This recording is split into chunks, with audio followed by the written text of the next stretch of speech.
Sud Radio, les clés d'une vie, Jacques Pessis. Sud Radio, les clés d'une vie, celle de mon invité. Vous êtes un amoureux de toutes les formes de musique, des partitions classiques à la musique des mots. Vous aimez aussi la nature avec ses jardins naturels, pas aussi extraordinaires que votre vie, que vous racontez aujourd'hui dans un livre. Bonjour Benoît Dutertre. Bonjour. Alors ce livre, Ma vie extraordinaire chez Gallimard, on va en parler car c'est une autobiographie, mais en même temps avec des tas d'allusions différentes. On va en parler. Mais le principe de l'émission des clés d'une vie, avant de parler de votre livre, c'est de parler de votre vie. Et de votre vie extraordinaire justement, avec des dates. Et la première que j'ai trouvée, ça vous dira forcément quelque chose, et un son va vous le confirmer, c'est le 23 décembre 1953. La décision est enfin acquise. Ont obtenu Messieurs René Coty, 477 suffrages. Monsieur René Coty devient est président de la élu République ce jour-là, et c'est un grand jour pour votre famille, Benoît Dutertre. Mais oui, et pourtant ça n'a pas été facile. Vous savez qu'il a été élu au 13e tour Oui. de scrutin. Donc Gaston Monnerville devait être élu et ça n'a pas marché. Oui, d'autant plus que vous savez, Gaston Monnerville était d'origine guyanaise. Oui. On était dans un autre monde. Il était président du Conseil de la République ou du Sénat, mais voilà, il fallait que ce soit un Français de souche, comme on disait, qui puisse prétendre à la présidence de la République. Et René Coty a été élu après un très long processus à Versailles par le Congrès réuni, comme c'était l'usage à l'époque. Et donc voilà, c'était mon arrière-grand-père. Moi, j'étais pas encore né, hein. Mais disons que ma mère, ses sœurs, ses cousines, parce que c'était que des filles quasiment, qui étaient les petites filles du président Coty, se sont trouvées du jour au lendemain à la une de l'actualité, des magazines. C'était des jeunes filles charmantes de l'époque. Alors voilà, toute la famille comme ça est entrée dans la lumière. Et il y avait un jeune journaliste qui a été le premier à savoir que René Coty devenait président, c'était Philippe Bouvard. Il est allé voir sa femme, Germaine. Il lui a annoncé la nouvelle, elle ne le savait pas. Elle a eu cette réplique: ah, quand le pauvre, j'avais préparé une tarte aux pommes, il ne pourra même pas la manger. Je crois que c'était une femme très sympathique. Moi, j'ai pas connu Germaine Coty, mon arrière-grand-mère, parce qu'elle est morte relativement vite, parce qu'elle est morte pendant la présidence. Oui, Hein, ce qui a été un drame national. un drame. Je crois que pouvoir dire sans aucune fierté excessive familiale que ça a été la première dame de France la plus populaire, hein, Tout à fait. de l'histoire de la République.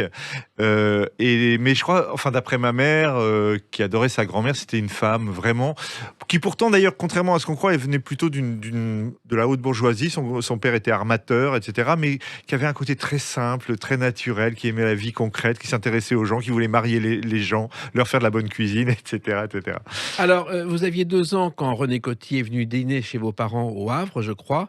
Au Havre, vous êtes né, vous avez grandi, Benoît Dutertre. Oh bah, il est venu souvent, oui, enfin c'était la famille. Alors, c'est que, en fait, ce qui se passe avec l'histoire des 2 ans, c'est que, en réalité, moi je suis né le 20 mars 1960.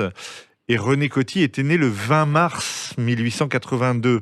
Donc, parmi tous ces arrière-petits-enfants, j'ai eu le privilège d'être celui qui était né le même jour. Donc, effectivement, j'ai pour mes 2 ans, notamment, des quantités de photos d'anniversaire où on est côte à côte, lui avec une pièce montée de 80 bougies, moi avec une petite pièce montée de 2 bougies. Et c'est sorti dans des journaux à l'époque. Voilà, j'ai eu ce rapprochement involontaire avec mon illustre aïeul très tôt.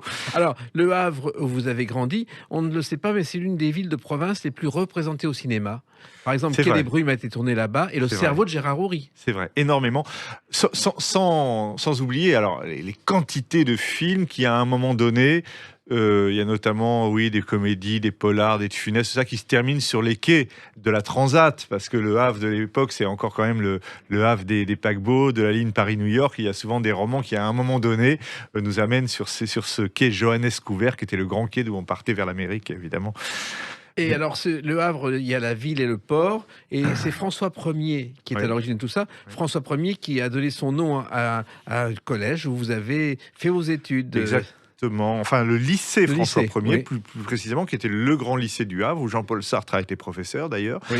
où j'ai commencé mes études de 6e. Puis après, un peu malgré moi, mes parents m'ont envoyé dans une école catholique. Moi, je serais bien resté à François Ier, mais enfin, c'est comme ça dans la vie. Mais en tout cas, j'ai un grand attachement à cette ville où j'ai grandi. Que j'adorais pas forcément quand j'y vivais en réalité, parce que le Havre, pour moi, c'est aussi beaucoup de souvenirs d'enfants de ces grandes avenues modernes, très larges, battues par le vent, par la tempête, parce qu'il pleut souvent quand même. C'était un côté un petit peu ingrat, mais en même temps, il y avait une poésie du Havre liée à la présence de la mer, liée à l'immensité du port, de ses bassins, de ses activités, liée à la Normandie toute proche. Hein. Il suffit de sortir pour être à Étretat ou à Honfleur, etc. Donc il y a quelque chose de fort et de marquant au Havre. Et je dirais que plus je m'en suis éloigné géographiquement, plus je l'ai aimé dans mon cœur. Voilà. Alors, au départ, Benoît Dutertre, vous auriez dû faire des études de médecine. Et puis, ça. Je voulais ma mère, comme son père. Voilà. Et puis, vous avez choisi musicologie. Oui, ça a été la passion de mes années de première terminale, assez précisément. Tout d'un coup, il n'y a plus qu'une chose qui m'intéressait, c'était l'art et la littérature. Voilà, la poésie, les romans, l'art moderne, les surréalistes et la musique que j'ai découvert avec avidité, Stravinsky, Debussy, Bartók, Ravel. Tout d'un coup, il n'y a plus que ça qui m'intéressait. Alors, je savais déjà que je voulais être écrivain. Je crois que depuis l'âge de 12-13 ans, j'ai toujours su que je voudrais être écrivain, mais j'avais cet amour de la musique et j'ai décidé finalement, effectivement, de faire des études de musicologie. Ouais. Vos parents l'ont accepté? Ouais, ça a été pas immédiat, mais enfin, ça s'est pas trop mal passé quand même. Et ça vous a permis de rencontrer des musiciens qui sont quand même moins connus du grand public qu'on peut l'imaginer, comme Stockhausen, Voilà. qui a été le spécialiste de la musique électroacoustique et spatiale, Absolument. qui a créé des œuvres monumentales et qui est parodié par Claude Rich dans Les Tontons Flingueurs, où à un moment, on voit une scène où Je Claude vois Rich... très bien. Voilà. Et je crois que Jean-Michel Jarre s'est inspiré de ce musicien aussi. Oui, ça a été un des maîtres de l'avant-garde avec Boulez, Xenakis, Berio. Alors, c'est parce que moi, dans ma jeunesse de mes 17-18 ans, je n'avais qu'une passion, c'était l'avant-garde. Je voulais être d'avant-garde, tout ce qui était d'avant-garde me fascinait. Par la suite, j'ai beaucoup évolué et on en parlera peut-être, mais j'ai au contraire émis des discours assez critiques contre cette avant-garde qui était un peu sectaire et souvent pas un peu rasoir à écouter, il faut dire la vérité. Mais voilà, dans l'enthousiasme de la découverte, j'étais passionné par tous ces musiciens hyper modernes, dont Stockhausen, avec qui j'ai fait un stage effectivement à Aix-en-Provence, Xenakis que j'ai rencontré à ce moment-là, et Ligeti que je mettrais peut-être au-dessus des autres. Oui. Voilà. Xenakis qui a été le premier Européen à utiliser un ordinateur pour composer de la musique. C'est ça, parce qu'il avait une idée très intéressante, Xenakis, il voulait recréer avec la musique l'effet des mouvements de foule ou des chants de cigales dans l'été, vous savez, ces milliers de bruits qui s'additionnent et qui créent une espèce de bruit global. Alors il calculait tout ça avec des ordinateurs, c'était la base de sa musique. Ça avait un côté assez fascinant, mais bon, il faut bien avouer qu'on n'a pas envie d'écouter ça tous les soirs non plus. Pas quoi. vraiment. Comme Pierre Boulez que vous avez adoré, et puis vous avez dit que c'était une imposture, Benoît Dutertre. Oui, je dirais dans le cas de Boulez, surtout ce qui m'a agacé, c'était d'abord son sectarisme d'une violence inouïe. Je veux dire, tout ce qui n'allait pas dans sa direction était à jeter, à balancer aux ordures. Et il a fait beaucoup de mal à beaucoup de compositeurs qui avaient du talent. Et puis ensuite, ce snobisme qui s'est construit autour de lui. La France ne vivait que pour la gloire de Pierre Boulez, avec des moyens financiers, étatiques énormes. Pour un projet artistique, il faut bien le dire, n'a pas quand même donné des merveilles. Donc il y avait ce mélange d'espèce de grande puissance, de snobisme et en même temps de mépris pour beaucoup d'artistes qui me l'a rendu très antipathique. Et j'ai écrit un livre plus tard qui s'appelle Requiem pour une avant-garde, qui m'a valu beaucoup de polémiques, mais qui au moins a jeté le pavé dans la mare de l'art contemporain. Alors, vous obtenez donc une licence en musicologie et puis vous devenez prof de piano. C'est-à-dire qu'il n'y avait pas d'autre solution au départ, Benoît Dutertre. C'est-à-dire que, oui, vous savez, je suis monté à Paris, comme on dit, quand on a grandi en province, même si on est de la famille d'un président, on monte à Paris, surtout quand on veut devenir artiste, on fait son expérience, et voilà, effectivement, il fallait bien que je gagne un peu d'argent, j'ai joué dans des spectacles, j'ai joué dans des cours de danse, j'ai joué dans des studios d'enregistrement, mais il faut bien le dire, la base prosaïque, c'était aussi simplement donner des leçons de piano, et des choses comme ça, voilà, pour arrondir mes fins de mois. Il n'y avait pas de, vous savez, il n'y avait pas de salaire minimum pour les étudiants. Enfin, il n'y en a toujours pas, mais maintenant, aujourd'hui, on voudrait en faire pour toute la jeunesse. Mais non, c'était pas si facile que ça. Mais... Et il y a quand même une chanson qui vous doit beaucoup. Qué bueno, qué rico, qué lindo, Paris latino. Qué bueno, qué rico, qué lindo. Paris Latino par Bandolero. écrite par les frères Carlos et José Pérez, qui a été reprise par Star Academy. Ouais. Et ben, le clavier, c'est vous. C'est moi qui joue le clavier effectivement dans Paris Latino. C'est comme je vous disais, je faisais 1000 choses à côté des cours de piano, notamment les studios d'enregistrement. Et j'ai rencontré les frères Pérez, je sais plus comment, dans les nuits parisiennes. Eux venaient d'un groupe punk et ils avaient l'idée de lancer un tube un peu latin, disco, enfin mélangeant un peu toutes ces influences. Et comme moi j'étais un pianiste plutôt classique, ça les a impressionnés un petit peu. Et ils m'ont demandé si je voulais participer à l'enregistrement. Et c'est moi qui ai effectivement joué toutes les parties de clavier dans leurs différents disques, mais notamment dans ce qui est devenu un tube énorme. Je vais vous dire, ça a dû me rapporter peut-être 300 francs, je crois, parce qu'il n'y avait pas de droit d'interprète à l'époque. Oui. Hein. Il y avait des droits pour les auteurs. La loi Langue est arrivée juste après. Mais bon, voilà, c'est un truc qui reste comme ça dans les mémoires, en tout cas. Et vous avez aussi été à Nanterre au Théâtre des Amandiers, théâtre d'avant-garde. Voilà, je jouais dans des spectacles de théâtre musical avec un type qui s'appelait Norbert Le Teul, qui faisait partie de la compagnie Bernard Lubat. C'était tout le monde du jazz d'avant-garde, du théâtre musical, etc. Et voilà, ça c'était, je dirais, le côté... le bon côté de ces années de galère, parce que voilà, c'était des rencontres quand même avec des artistes que j'admirais, ouais. Et il y a eu d'autres rencontres ensuite. On en parle dans quelques instants à travers une autre date, le 16 février 1985. À tout de suite sur Sud Radio avec Benoît Dutertre. Sud Radio, les clés d'une vie, Jacques Pessis. Sud Radio, les clés d'une vie, celle de mon invité Benoît Dutertre. Il y a ce roman Ma vie extraordinaire chez Gallimard dont on va reparler. Mais pour l'instant, une date importante, c'est le 16 février 1985. Alors ça se passe sur Normandie Actualité, une chaîne régionale, et c'est la première télé où vous évoquez votre premier roman, Sommeil perdu. Ben oui, en réalité, on l'a compris, j'ai fait beaucoup de musique, mais je n'avais quand même dans ma tête qu'une idée, c'était être écrivain. J'étais allé d'ailleurs au Havre, où, quand j'y vivais encore adolescent, voir un homme qui est complètement oublié aujourd'hui, mais qui était la grande figure littéraire locale, qui s'appelait Armand Salacrou, qui avait connu des grands succès au théâtre entre les deux guerres, qui était président de l'Académie Goncourt. Et il me recevait très gentiment chez lui, il m'avait encouragé à mes débuts de jeune poète, parce que j'écrivais d'abord de la poésie, puis de la prose, et puis finalement j'ai fini par écrire un roman qui a été effectivement accepté chez Grasset, grâce d'ailleurs à un jeune éditeur de l'époque qui venait d'entrer chez Grasset comme éditeur, qui n'est pas resté très longtemps parce qu'il était plutôt journaliste finalement.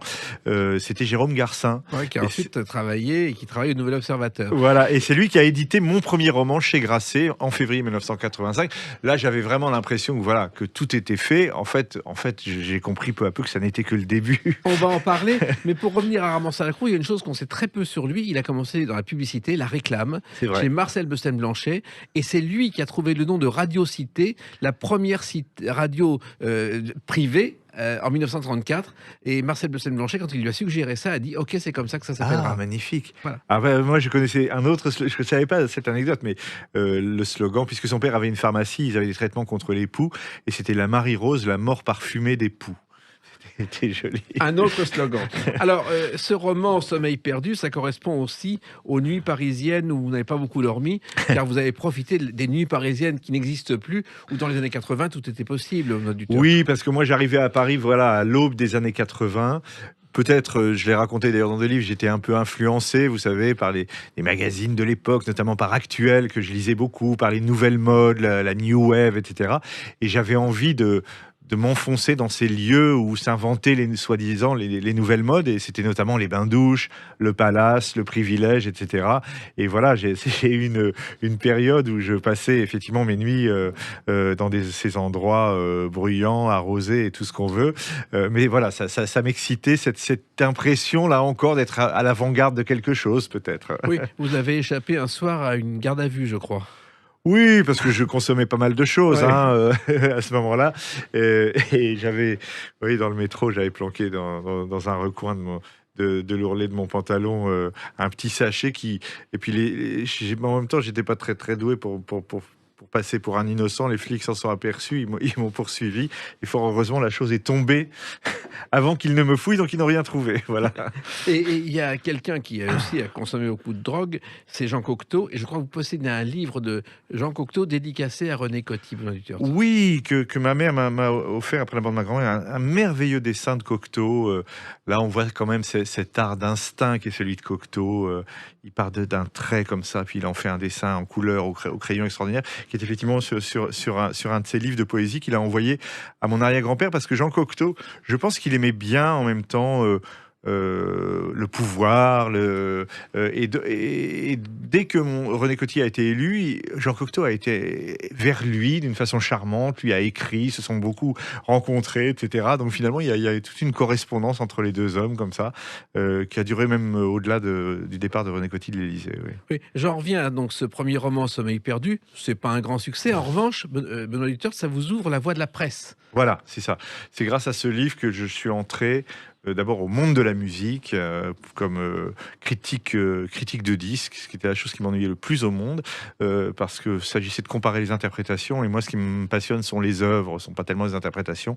Mais bon, voilà, j'ai mis le pied là-dedans et j'ai commencé à écrire un peu partout. Alors là, je peux vous dire la diversité des titres dans lesquels j'ai écrit, ça va de Révolution à la vie catholique, en passant par Elle, et des journaux de toutes sortes. Enfin voilà, j'ai écrit des critiques musicales, des portraits de musiciens, etc. Et voilà, j'ai fait mon métier un peu de journaliste. Ouais. Oui, mais ce qui n'existe plus aujourd'hui, déjà pour trouver une collaboration, c'est pas simple, mais 10, c'est encore plus compliqué. Oui, et puis surtout, je veux dire, alors, c'est vrai qu'au début, c'était quand même difficile, parce que souvent, on écrivait dans des journaux qui avaient peu d'audience, peu d'argent, peu de pub.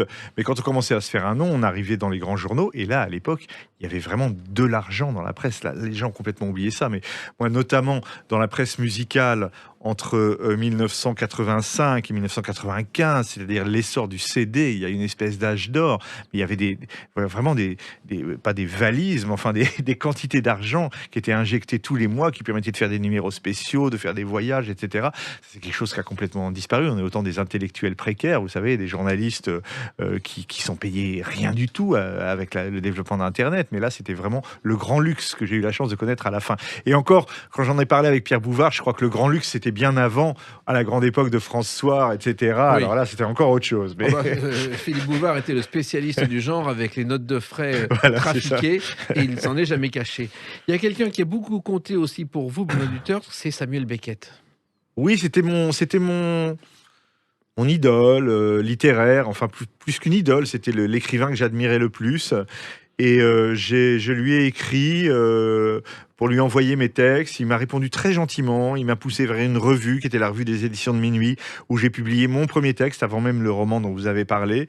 Et donc ça a été pour moi, évidemment, c'était merveilleux. Vous imaginez de recevoir, voilà, je les ai gardés plusieurs petites lettres de Beckett, s'intéressant à ce que je faisais, me disant que j'avais du talent. C'était peut-être par gentillesse, mais enfin me poussant à aller plus loin, etc. Ça a été pour moi très important. Mais je l'ai jamais rencontré. Il avait écrit une pièce en 61 à New York qui s'appelait Oh les beaux jours, oui, que Madeleine Renaud a adapté et a repris au Théâtre du Rond-Point, autant Barrault et Renaud étaient les locataires. Et ce qui est fascinant, moi ce qui me fascine, c'est que Madeleine Renaud et Jean-Louis Barrault, du jour où ils ont terminé leur carrière, plus personne n'allait les voir chez eux, avenue du Président Wilson. Ils sont morts dans l'anonymat le plus complet. Oui. Alors que c'était des grands personnages de théâtre. Moi, j'étais fasciné, d'ailleurs, c'était dans mon livre de français de terminale, c'est ça qui m'avait attiré vers Beckett, par les photos de ses spectacles, et notamment Madeleine Renaud plantée au sommet d'une espèce de mamelon avec une ombrelle dans, justement, je crois, Oh les beaux jours. Et qui a été sa dernière pièce. Ouais. Alors, vous avez écrit dans cette revue Minuit, donc, qui était dirigée par Mathieu Lindon, je crois que c'est le cousin de Vincent Lindon. Et le fils de l'éditeur Jérôme Lindon, voilà, et le cousin de Vincent, absolument. Et la revue n'a pas duré, malheureusement. Bah, c'est surtout qu'elle existait depuis un certain temps, et Mathieu Lindon m'avait gentiment proposé de publier différents textes de moi, sauf que j'en ai publié un, et puis la revue s'est arrêtée à la fin juste après ce numéro-là, pour des raisons financières qui n'avaient rien à voir avec moi, évidemment, mais avec la maison d'édition. Et voilà, et ça s'est arrêté là, mais quand même, j'étais content parce que Minuit, quand on était jeune et moderne, ça représentait la littérature exigeante, etc., etc. Et minuit est l'heure où vous vous couchez aujourd'hui, car vous avez besoin de 8 heures de sommeil, Benoît Dutertre, sinon vous ne pouvez pas travailler. J'ai toujours beaucoup dormi. Je suis l'anti-Jacques Attali. J'admire ces hommes d'État qui arrivent à dormir 3 heures, à écrire un roman au petit matin, des notes politiques un peu plus tard, avoir des rendez-vous le matin et l'après-midi et prolonger ça. Moi, je peux pas. Il faut que j'ai une longue nuit pour me sentir bien. Et en plus, j'aime bien faire la sieste. Voilà. Et moi, je connais des gens qui peuvent s'endormir 5 minutes comme ça dans un coin, au milieu du bruit, et se réveiller en pleine forme. Ouais, ça, c'est beau. Je me souviens, Jean-Pierre Cassel à l'hippodrome de Deauville, au milieu des courses et des paris, qui s'est endormi 5 minutes sur sa chaise, et après, il était en forme. Ben, heureux homme. Moi, je dors, mais j'aime dormir. En même temps, j'aime être au lit. Mais en plus, au lit, c'est plus que dormir, parce que c'est au lit que je lis aussi. Alors, vous avez eu aussi une autre vie, celle de manutentionnaire au BHV. Oui, c'est vrai, oui. Ouais, ça, c'est vraiment, oui, dans la période qui a suivi les nuits parisiennes, vous savez, à force de prendre un peu trop de substances illicites, je m'étais un peu ruiné, j'avais plus d'argent, j'étais pas très en forme physiquement, etc.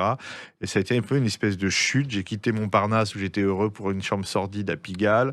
Et là, je suis entré dans les sous-sols du BHV où je poussais des chariots pour gagner. Si on était payé à la journée, on était extra, mais ça marchait bien, ça veut dire, il y avait du boulot tous les jours. Et voilà, j'ai fait ça à une époque, mais c'était... Je peux pas dire que je regrette cette expérience parce que j'ai découvert un autre monde, le monde du dessous, là, avec des travailleurs qui venaient de toute l'Europe. Je me souviens un ouvrier yougoslave très sympathique avec qui je parlais souvent à l'époque. Et j'ai une expérience parmi d'autres. Le BHV, on ne sait pas qu'au départ, c'était un magasin pour vendre de la bimbeloterie, tenu par François-Xavier Ruel. Ah oui? Et un jour, l'impératrice Eugénie passe devant, les chevaux s'emballent, et ce monsieur sort et arrête les chevaux. Et c'est comme ça que l'impératrice Eugénie, pour le remercier, a une somme importante qui lui a permis d'agrandir son bazar, qui est devenu le bazar d'Hôtel de Ville. Je vais beaucoup parce que j'habite à côté. Oui. Vous savez, je ne vais pas faire de la publicité ici, mais la merveille qui est le rayon bricolage du BHV, c'est quand même quelque chose d'unique. Voilà. Alors, quelque chose qui n'est pas bricolé, ce sont vos romans. On va en parler à travers une autre date, le 29 octobre 2001. A tout de suite sur Sud Radio avec Benoît Dutertre. Sud Radio, les clés d'une vie. Jacques Pessis. Sud Radio, les clés d'une vie, celle de mon invité Benoît Dutertre. Ma vie extraordinaire, ce roman chez Gallimard, on en parle dans quelques instants. Mais on revient à une date clé pour vous, justement, le 29 octobre 2001. Ce jour-là, vous êtes récompensé par le prix Médicis pour le voyage en France. Ah oui, qu'est-ce que j'étais content, si vous saviez. Je bondissais là chez moi tout seul. Mais écoutez, c'est vrai que j'ai publié mon premier roman en 85. Bon, j'étais très jeune, mais de 85 à 2001, ça fait quand même une quinzaine d'années où j'ai pris petite place dans le monde littéraire. J'ai publié plusieurs livres, plusieurs romans. Mais voilà, ça restait toujours un petit peu confidentiel. Et pourtant, il y a des livres dont j'ai été fier, comme un roman qui s'appelait Tout doit disparaître. Et puis, j'ai provoqué des polémiques assez vives dans cette période aussi, avec notamment ce Requiem pour une avant-garde où je polémiquais contre Boulez, avec Gaieté parisienne, qui était un livre où je m'amusais un peu avec ce qui était en train de devenir le communautarisme homosexuel à Paris notamment, avec d'autres livres comme ça qui mettaient un peu les pieds dans le plat. J'étais un petit peu d'un nouvel esprit qui ironisait sur la modernité. Mon ami Houellebecq l'a fait merveilleusement, mais il n'était pas encore là et ça paraissait un petit peu bizarre à tout le monde. Voilà, cette espèce d'esprit de satiriste du monde moderne. Et finalement, grâce au voyage en France, tout d'un coup, ce travail que j'ai mené pendant une quinzaine d'années était apparu au grand jour, parce que c'est vrai que tout d'un coup, d'avoir un grand prix littéraire, en plus cette année-là, le Médicis, c'était le premier de la série, c'est très important, vous savez, vous avez le Médicis, le Goncourt, le Féminin, etc. Et le premier, évidemment, on en parle beaucoup, quand on arrive au 6e ou 7e prix de la saison, ça se passe un peu moins au premier plan. Et tout d'un coup, j'étais l'homme qui monte dans les magazines, etc. J'ai été très, très heureux. Et pourtant, ça avait encore été assez polémique, parce que le jour de la remise du prix à l'hôtel Meurice, un certain nombre des membres du jury, indignés qu'on puisse donner le prix à cet insolent, ont quitté le repas en signe de désapprobation. Je ne dirai pas leur nom, mais je dirai le nom de celui à qui je dois ce prix, qui était le vieux président du jury de l'époque, qui s'appelait Marcel Schneider. Voilà. Et ce prix, quand vous l'avez appris par un coup de téléphone, Oui, je crois que c'était Reza Kremizi qui m'a appelé de chez Gallimard pour me dire ça y est. Je savais quand même que j'avais de fortes chances. Vous savez, bon, tout ça, c'est une cuisine un peu complexe, mais j'entrerai pas dedans. Mais en gros, je savais que si tout allait bien, je risquais de l'avoir. Mais quand même, le week-end d'avant, je suis parti chez mon oncle qui habitait à Bruges. Je connaissais pas Bruges. Je ne lui ai pas dit un mot du fait que j'avais des chances d'avoir le prix Médicis. J'ai passé 2 jours à visiter les musées de Bruges et à regarder les canaux avec lui pour essayer de me changer les idées. Puis voilà, je suis rentré à Paris le lundi et c'était fait. Alors, le voyage en France, c'est l'histoire d'un Américain qui est passionné par le Paris de la fin du 19e siècle Voilà. et qui vient aujourd'hui. On a oublié que la ville lumière, vous savez que ce sont les Anglais qui ont trouvé ce nom-là, au temps de Louis XIV. Ils ont découvert nos rues éclairées par des lanternes et des flambeaux. Ça permettait d'éviter les agressions dans les rues sombres. Eh oui. Et c'est comme ça que le nom de la ville lumière est né, Est à né. cause de ces flambeaux. Et alors moi j'étais fasciné notamment par il y avait aussi tous ces Japonais qui venaient à Paris et qui étaient fascinés par toute l'imagerie de l'impressionnisme, de la Belle Époque. Et puis il y en a certains qui faisaient des dépressions parce qu'ils découvraient que la France c'était pas exactement ça. Et mon livre c'est un peu ce principe-là, c'est voilà une vision idéalisée de la France de Claude Monet, si vous voulez. Et tout d'un coup, ce personnage qui part en voyage et qui va découvrir tout à fait un autre monde, un petit peu moins réjouissant, mais ça provoque des effets comiques. Alors, il y a aussi New York que vous avez découvert. Au départ, vous ne vouliez pas y aller, puis c'est devenu votre ville fétiche. Ah oui, je voulais même m'y installer à une époque, j'y allais tout le temps, j'y passais ma vie. Je suis tombé. Vous savez, j'étais comme beaucoup de Français avec une espèce de. Voilà, une espèce de discours de gauche très critique sur les États-Unis, mais je voulais pas en entendre parler. Pour moi, c'était la sous-culture, tout ça. Enfin, je m'inventais des théories un peu plus ou moins justes. En fait, j'aimais que la littérature américaine et la musique américaine. Ça, je m'en rendais pas compte, mais j'avais ce discours un peu bébête. Et puis, je suis parti là-bas pour une circonstance, et ça a été vraiment un coup de foudre, quoi. Je parle de ça d'ailleurs dans ma vie extraordinaire. Je suis tombé amoureux plusieurs fois dans ma vie de villes ou de lieux, et à New York, je suis vraiment tombé amoureux et je pouvais plus partir. Je suis resté, je suis retourné tout le temps.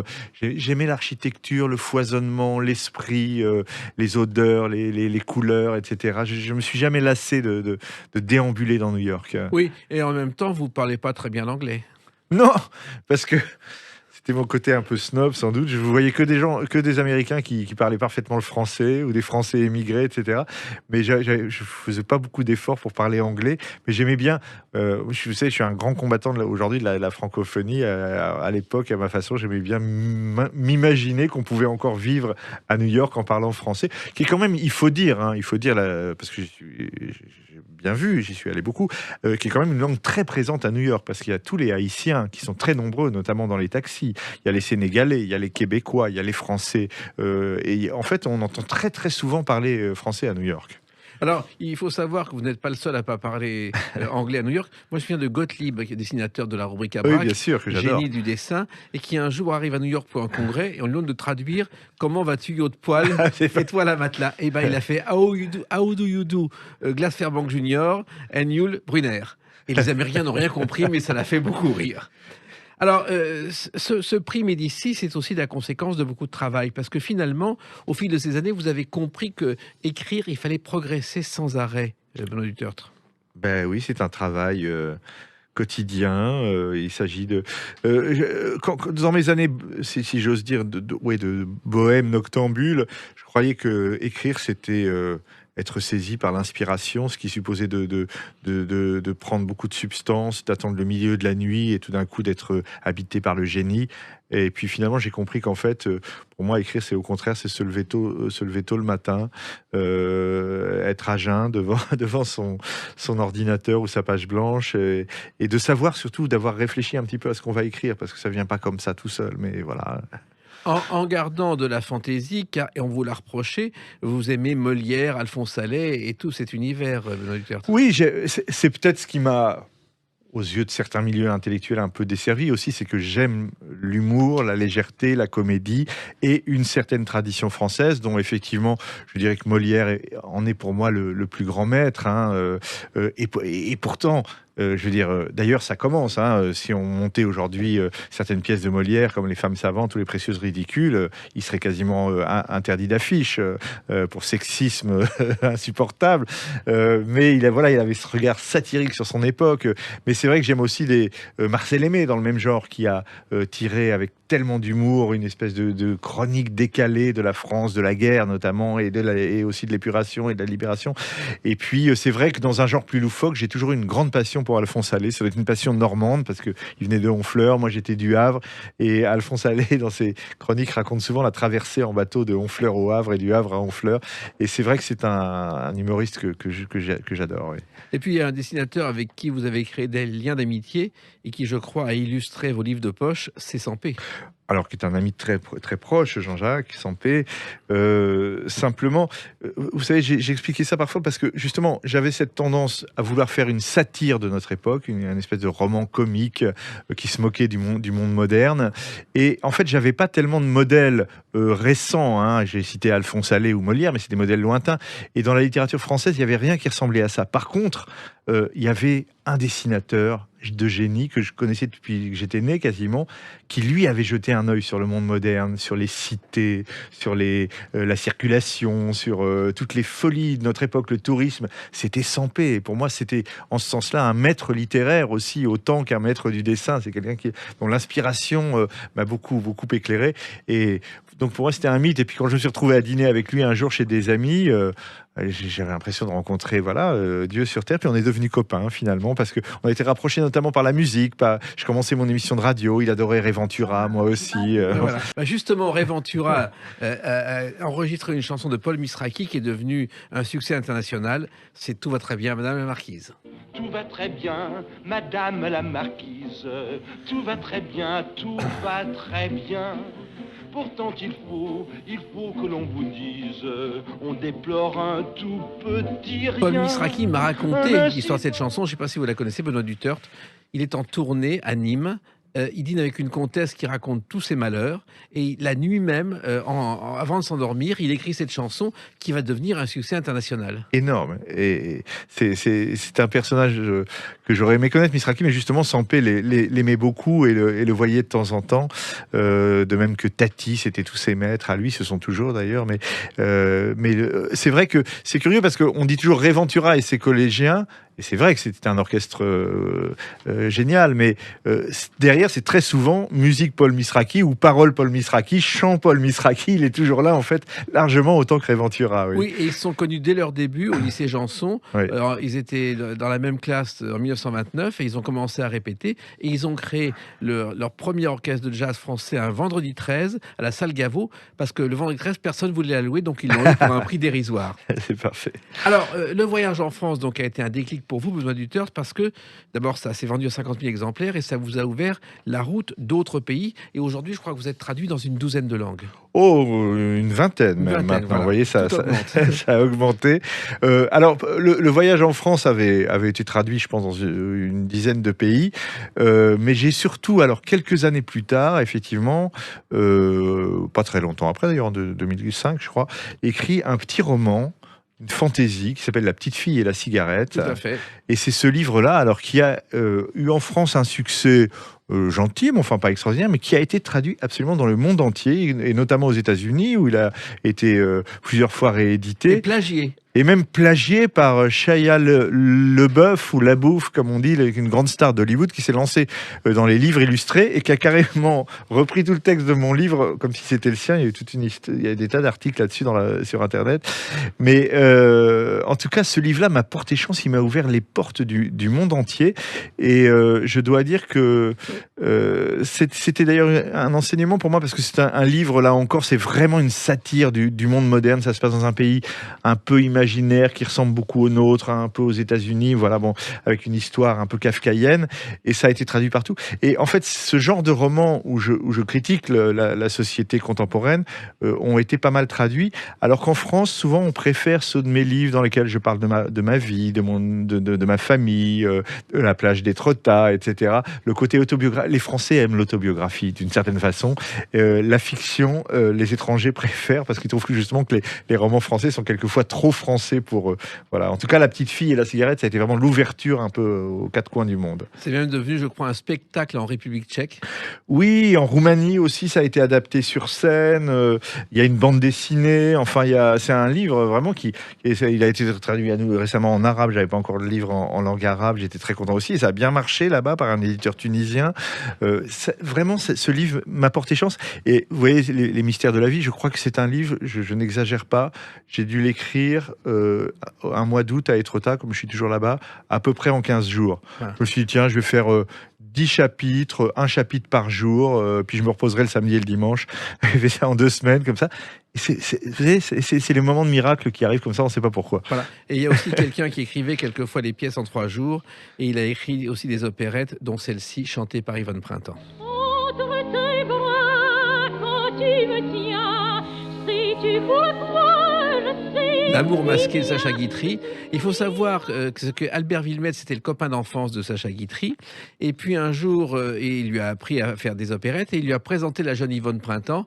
Et c'est comme ça que Sacha Guitry a épousé cette comédienne chanteuse. Pour moi, Guitry, c'est vraiment un des génies du XXe siècle, quoi. C'est pas juste un des amuseurs, c'est le talent à l'état pur, l'invention à l'état pur, aussi bien pour le dessin, la peinture, le théâtre, enfin, mais le cinéma, évidemment. Je me grise de Guitry. Pour moi, il est irrésistible. Ses pièces sont merveilleuses et lui-même, quand il joue, est une espèce d'instrument de musique absolument insensé. Alors évidemment, malheureusement, il y a pas de film sonore avec Yvonne Printemps. C'est quelques enregistrements d'opérettes. Les films sonores, c'est plutôt avec de Lubac, mais enfin, c'est pas mal non plus. Mais pour moi, Guitry, c'est un dieu encore, oui, vraiment. Il est extraordinaire comme votre vie, dont on va parler dans quelques instants à travers une autre date, le 11 mars 2021. A tout de suite sur Sud Radio avec Benoît Dutertre. Sud Radio, les clés d'une vie, Jacques Pessis. Sud Radio, les clés d'une vie, celle de mon invité Benoît Dutertre. 11 mars 2021, voici quelques jours à peine, sorti chez Gallimard de Ma vie extraordinaire, un roman que vous présentez comme la chronique de vos enchantements, Benoît Dutertre. Oui, alors bon, le mot roman pourra prêter à débat, comme dans un certain nombre d'autres livres que j'ai écrits, parce que c'est effectivement, vous l'avez dit tout à l'heure, un livre très autobiographique, même s'il y a aussi de la fiction dedans, mais c'était surtout une espèce, voilà, de roman de ma vie, si vous voulez, que j'ai voulu écrire à travers 3 moments de ma vie qui m'ont vraiment appris la présence et en même temps la fragilité du bonheur. Ça a été d'abord la découverte durant toute mon enfance de ce pays des Vosges, de cette montagne très belle qui a été pour moi, voilà, le lieu féerique où j'ai découvert vraiment le bonheur de vivre. À travers aussi mon grand-oncle qui était une figure, un héros de la résistance, et sa femme plus jeune que lui, chez qui on passait donc nos vacances dans ce moulin des Vosges. Et donc voilà, toute la première partie du livre, c'est vraiment un retour sur cette enfance où j'ai découvert les meilleurs des parfums et des couleurs de la vie. La seconde partie, c'est une espèce de grand autoportrait de moi adulte. Et puis la troisième partie, c'est une réflexion sur la vieillesse à travers plusieurs vieilles dames que j'ai connues. Mais à chaque fois, voilà, il s'agit d'essayer de trouver le bonheur, la beauté fragile dans différents moments de notre vie qui pourraient n'être que banals. Alors justement, les Vosges, c'est le lac de Longemer, tout près de chez vous. Il y a une ville qui s'appelle Gérardmer, où il y a un festival du film fantastique qui avait lieu avant à Avoriaz. Et Gérardmer est surnommé la perle des Vosges.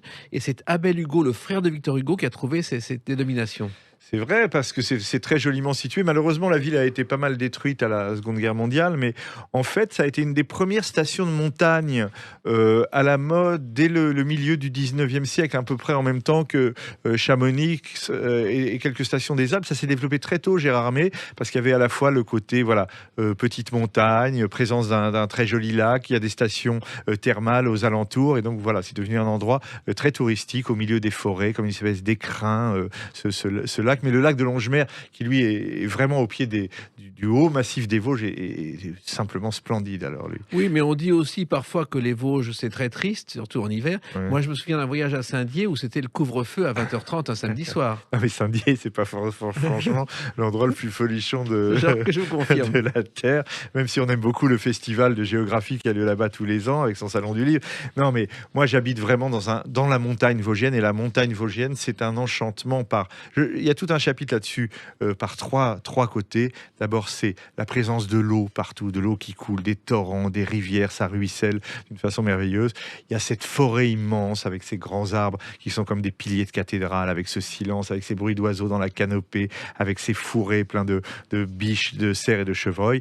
Et puis, il y a le sommet de la montagne, ces grandes prairies. Vous savez qu'on voit dans le film avec Lino Ventura et Bourvil, les grandes gueules qui se passent dans les Hauts-de-Vosges, ces grandes prairies qui dominent l'Alsace et le massif des Vosges. Tout ça, c'est quand même un enchantement que j'essaie de traduire dans la première partie de mon livre. Oui, et vous évoquez aussi cette famille de résistants, Voilà. parce que je crois que vos grands-parents ont eu les honneurs de Cœur Vaillant, illustré par Pierre Brochard. Cœur Vaillant qui était à l'époque qui a été le premier journal à publier les aventures de Tintin par Hergé. Voilà, c'était un journal catholique de l'après-guerre. Et effectivement, un des dessinateurs a représenté comme ça l'histoire de résistants de mon grand-oncle et de son épouse, chez qui j'allais dans les Vosges.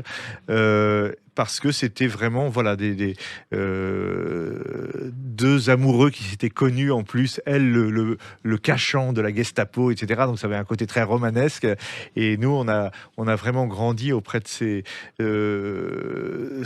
deux personnages qui en plus nous ont initiés à une religion qui a été la religion de notre enfance, qui était De Gaulle. Voilà, car ils étaient fervents. Et d'ailleurs, je crois que votre grand-oncle avait sauvé les résistants en leur permettant d'échapper à la Gestapo. Oui, il a été vraiment il était capitaine à la fin de la guerre, il a été décoré de toutes les médailles possibles de la résistance, il était chef de réseau dans l'Eure à l'époque, après il est revenu à Paris, et ensuite il s'est installé dans les Vosges, mais c'était vraiment un héros, et puis il a rencontré cette jeune femme, ma grand-tante, plus jeune que lui, donc voilà, mais chez eux, c'était effectivement, il y avait les médailles avec les remerciements du président Eisenhower, de Winston Churchill, et puis surtout la photo de De Gaulle, c'est toujours si on ne s'agenouillait pas le soir devant De Gaulle, parce que c'était le héros de la famille. Et d'ailleurs, mon grand-oncle a été après s'est occupé de l'association des amis du général de Gaulle pour tout l'est de la France. Voilà. Et il avait aussi une autre idole, c'était Maurice Chevalier. Prosper, yop la boum, c'est le chéri de ces dames. Prosper, Car il chantait, votre grand-oncle, Maurice Chevalier. Sans arrêt. Notamment Prosper, Ma Pomme, etc.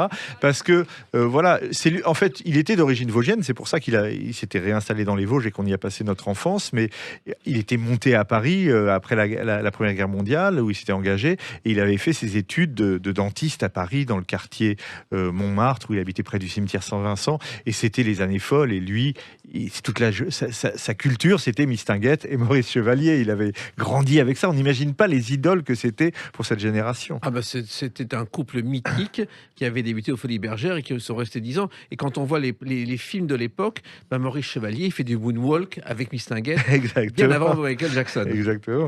Alors, vous devez aussi à ces Vosges votre première photo dans la presse, dans la Liberté de l'Est, je crois. C'était le journal du coin à l'époque, oui, parce que on allait avec mon cousin Jean-René en vacances, donc chez ce merveilleux oncle résistant et son épouse. Et alors un jour, il nous avait accueillis à la gare de Saint-Dié avec le journaliste de la presse locale pour montrer les petits-enfants du président Coty qui venaient à la découverte du massif vosgien. Et voilà. Et puis, vous devez aussi à ce grand-oncle une autre passion.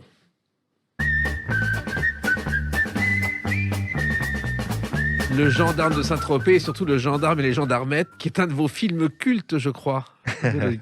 Tout de Funès, en fait.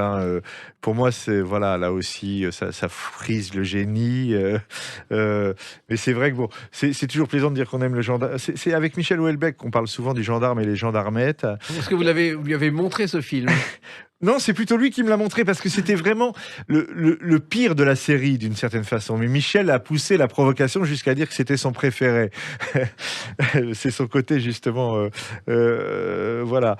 Mais je pense quand même que le gendarme à Saint-Tropez ou le gendarme à New York sont un petit peu au-dessus du gendarme et les gendarmettes. Il faut savoir que les gendarmettes, au départ, il y avait un autre scénario. Il devait aller dans l'espace, remonter dans le temps et sauver Napoléon à Waterloo. Puis ça, c'est pas fait finalement. Mais j'ai des souvenirs effectivement de week-end en Normandie avec Houellebecq qui lui était happé et regardait en boucle des scènes qu'il connaissait par cœur du gendarme et les gendarmettes. C'est étonnant cette amitié pour Michel Houellebecq qui a la réputation d'être quelqu'un de très discret, seul, solitaire. Très fidèle en amitié. On s'est connus, j'ai envie de dire, à nos débuts d'écrivain. On s'est beaucoup vus à l'époque. Après, on s'est forcément un peu éloignés parce que chacun a fait mille choses. Mais justement, il a cette fidélité en amitié qu'il faut qu'on s'est retrouvés récemment, toutes ces dernières années. Notamment pour son mariage et pour sa Légion d'honneur. Maintenant, on est passé au stade voilà, des honneurs. Voilà, mais je crois que quand on connaît votre tempérament qui est joyeux, théoriquement, il est le contraire de ce tempérament. Alors qu'il ne montre pas. Il est mélancolique, ouais. C'est vrai. Moi, je serais peut-être plus léger, ouais, plus joyeux. Mais en même temps, il ne faut pas oublier que chez Houellebecq, il y a énormément d'humour derrière cette noirceur et cette mélancolie. Pour moi, c'est un maître de l'humour noir. Donc, voilà. Et puis, il y a quelqu'un avec qui vous avez été très lié aussi, et qui est justement Lia de Funès, qui était la femme de Rabbi Jacob dans ce film avec Louis de Funès, c'est Suzy Delair. Eh ben non, tu ne peux pas te figurer, c'est encore bien mieux. Suzy Delair qui a vécu jusqu'à 102 ans, qui avait été découvert avec son tralala au départ. Si tu peux me figurer comme je t'aime, elle le chante, je crois, dans Atolka, qui est le dernier Laurel Hardy. Il y a une anecdote, c'est-à-dire que quand un jour Paul Misraki, dans un film, a dit que Daniel Darieux avait créé cette chanson, elle l'a insulté, raccroché au nez, parce qu'elle dit c'est moi, et elle avait une rivalité avec Daniel Darieux. Elle avait un sacré caractère. Elle se connaissait depuis l'âge de 13-14 ans. Le problème, c'est que Darieux avait décollé beaucoup plus vite et beaucoup plus haut. Donc, évidemment, peut-être que Suzy en gardait un petit peu d'amertume, mais après, Suzy s'est bien rattrapée dans les années 40-50 où elle a eu des très grands succès au cinéma, notamment Quai des Orfèvres, qui est quand même un des chefs-d'œuvre du cinéma français. Et puis elle a fait peut-être par contre une plus grande carrière de chanteuse que Darieux. Et cette chanson, c'est vrai, c'est dans le dernier Laurel et Hardy. Il faut penser que Suzy, qui est devenue une grande amie et dont je parle beaucoup dans la dernière partie du livre, parce qu'elle était la jumelle de ma tante Vosgienne, nées toutes les deux en 1917, Suzy Delair, vous y rendez compte, elle chante cette chanson dans le dernier Laurel et Hardy. C'est-à-dire cette femme qui est morte il y a un an a tourné avec Laurel et Hardy, qui nous semble appartenir à l'archéologie du cinéma. Et voilà, et on s'est rencontrés à travers mon émission de radio. On s'est beaucoup aimé, beaucoup vu pendant de très nombreuses années, jusqu'à sa disparition, effectivement, en plein confinement, au mois de mars de l'année dernière, à l'âge de 102 ans.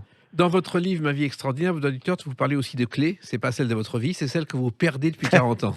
Oui, non, parce que, comme je vous ai dit, c'est une sorte d'autoportrait. Je me suis dit, c'est bizarre, parce qu'il y a des tas de petits détails très concrets dans la vie qui occupent beaucoup de temps, d'énergie, et dont on parle jamais dans les romans, parce qu'on ne parle que des grandes histoires d'amour, ou d'argent, ou de ce qu'on veut, ou d'aventure, ou de police, etc.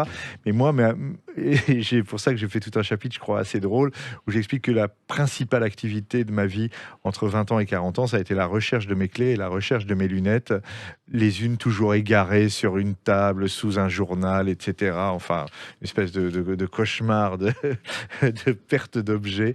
Et voilà, j'ai fait un chapitre et les chaussettes à sortir. Et le problème de la chaussette orpheline, dont on ne parle pas assez, qui est un des grands problèmes de l'humanité, que aucun scientifique n'a vraiment réussi à expliquer. Pourquoi est-ce que régulièrement, alors qu'on en prend soin, qu'on les met toujours dans le même bac de la même machine, il y a une chaussette sur deux qui disparaît et on ne retrouve jamais la deuxième? Où est-ce qu'elle s'égare? Pourquoi est-ce qu'il est si difficile de reconstituer des paires en recherchant les mêmes modèles, etc. Enfin, c'est tout un long développement dans le livre que je laisse les auditeurs découvrir. Oui, et Antoine a résolu le problème. Antoine les élucubrations, puisqu'il a toujours porté deux chaussettes de couleurs différentes. Il ne cherche pas le matin. Voilà, c'est la bonne solution.